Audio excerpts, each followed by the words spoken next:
on, guys? My name is David, and today we do have a very special video. As you guys know, I don't really tend to do these types of videos, but today we're going to be showing you guys the design process of these brand new LEGO Ninjago sets, because as you guys know, I'm sure that a lot of you are curious on how these brand new LEGO Ninjago sets are designed. And so before I get into all of that, I would like to thank Alan Tran from the Brick Fan for, of course, taking this image. I am using his image, so if you guys want to check out his entire blog in the website down below, then please check it out. There will be a link down below in the description, and you guys can head over to the website and, of course, check out all the exclusive images from San Diego Comic-Con on that site. But here I'm going to be using this image, and it is his image. So as you guys can see right here, here are all the prototypes for one of the brand new LEGO Ninjago sets that is actually releasing tomorrow in the United States, and that is the Rock Rotor. As you guys know, this is a $40 set, or $39.99 set. $39.99 set, and it comes with 4 minifigures.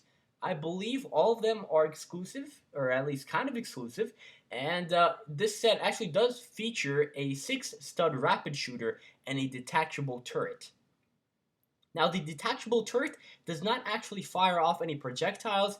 It's just an imaginary play shooter. And the 6-stud shooter actually does fire mini projectiles, as you guys probably already know about the stud shooter mechanism, so I don't really need to go too much in depth about that. But the detachable turret is actually Little Nelson's vehicle in this set, and he basically command the turret, and he can shoot down the stone warriors that he is, of course, attacking in the stone army base camp. Now, the 4 minifigures included in this set are absolutely amazing. I love every single one of them.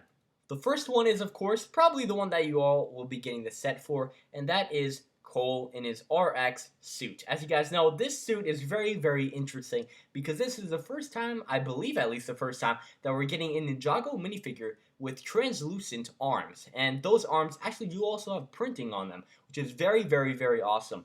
And I do really like this suit. Next up for the minifigure selection, we do have Little Nelson, which is of course the purple ninja. Now, as you guys know, LEGO doesn't just throw in Ninjago figures for the fun of it into sets. We obviously will have some kind of context as to what Little Nelson's role will be in the season, and because he is in a set, I'm assuming that he will have a huge role in Season 7, probably helping out Cole along the way and all of that stuff. As you guys also know, we have 2 antagonists in this set, and one of them is a Stone Warrior that we've seen previously in Season 2 of Ninjago, and the second one is, of course, the Stone Scout, which is also someone that we've seen back in Season 2 of Ninjago. Now, something to note is that their faces are not actually the faces that we received back in Season 2. I believe that the Stone Scout actually has a blue face now, and the Stone Warrior actually has a red face now, which is kind of a mix-up because previously the Stone Warrior had a blue face and the Stone Scout actually had a yellow face. So it's very interesting. Again, don't take my word on it, but I believe that that's actually what they did, and they just mixed up all their faces and all that stuff, which then again is actually really cool because in the previous Stone Army sets, we just received these types of Stone Army minifigures, and now we're getting different Stone Army minifigures, which is going to mix up the Stone Army collection if you guys actually have one. Now, as you guys will see in the images that I'm going to be showing you, there is no prototype for the Little Stone Army base camp, probably because its design is so simplistic that they don't need any kind of prototype, or they just decided not to show it in this image. So as you guys can see, the first image that I'm going to be showing you guys is, of course, the little buggy with the drill. As you guys can see, you're all probably thinking, like, that's very unique because the one that we have right now, the actual Rock Rotor, does not have any drill, but you're actually quite mistaken.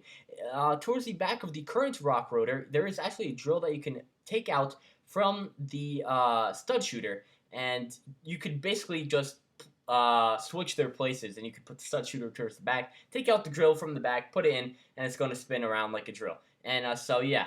The first design to this is very simplistic. I don't really like it. Kind of reminds me of the Cole's Earth Driller, except that one actually looked very cool. And this one, not so much. The second one that I'm going to be showing you guys is kind of like a buggy mix. But I kind of don't like this one either because it's very simplistic, and there are these like two little tabs or two little plates towards the back of the vehicle. I don't necessarily know what those would be used for. Maybe they could integrate some kind of play feature with that, like where you pull it down and then something pops up, like maybe two stud shooters or whatever like that. I have no idea, but that design kind of looks a little bit too simple in my opinion.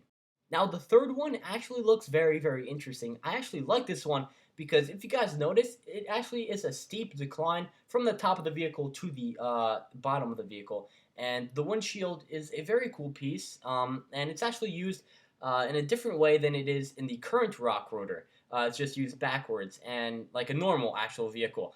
And so it's actually very interesting. I do wonder what they would have used on the top of the vehicle for. I don't really know what kind of play features they could have put into this vehicle, but I still think that it's a very cool vehicle, and I do think that they should have given this vehicle a try at least. Now, this vehicle right here, with the yellow canopy piece, I believe, on top of it, looks very bizarre in my opinion. I don't really know what this is. The two little blades and like that top thing towards the back is kind of awkward in my opinion. I don't know what they could have done with this vehicle, and overall, I don't like it because it just looks so weird. Now, the next vehicle is actually resembling the current rock rotor. So I'm guessing that they took this one and decided that this is a good model and decided to just put on some finishing touches and turned it into the one that we currently have, which is obviously fine. And yeah, not really anything to say about this one since it looks almost the same as the one that we currently have.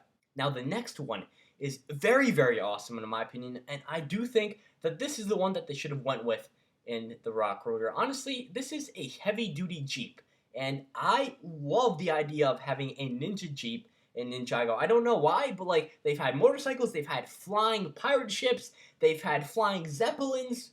Oh, I mean zeppelins are supposed to fly, but still, it is honestly awesome, and I don't think that we've actually gotten some kind of like heavy duty off terrain vehicle like a Jeep before, except we kind of got the Skull Truck, but that was way back when in 2011 when Ninjago just first launched, and a lot of the fan base was really into Ninjago at that time. So I really do think that they should have given this design a chance. Hopefully they still will, and in future cool vehicles they will actually include this. But I don't really think so. They might give him a brand new vehicle. But yeah, honestly, that design looks very, very cool. Now the next one right here is also very, very cool. I do like that green hood that they implemented into the design of the vehicle. And it does actually have a stud shooter as well. I don't know if the previous vehicle design had a stud shooter, but it would be really, really cool to see that vehicle have a stud shooter.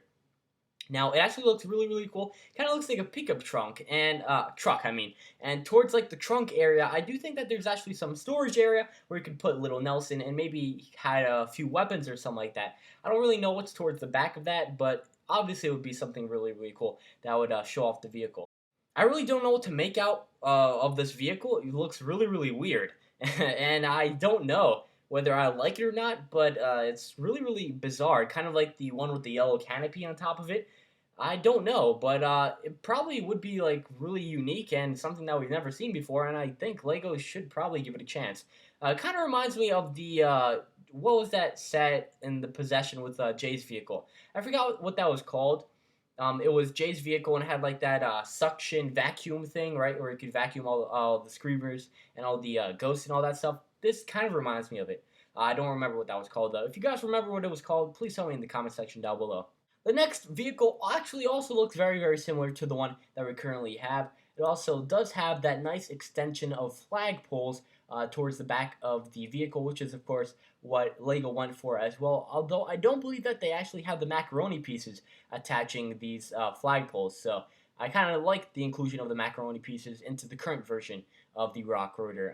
But yeah, overall, I do have to say that it doesn't really look that bad.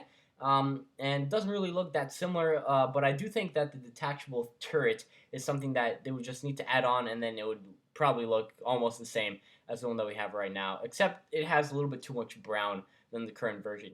And the last one actually looks very, very interesting because I do see some red pieces and they kind of look off in my opinion. I do think that those would be buttons for play features that they would have integrated into the set. Although I'm not too sure, I do think that they probably would have done that. And it kind of looks awkward to me though because the red really doesn't go along with the black. In this instant, I just don't like the red spots in the front and then they're like nowhere else against the vehicle.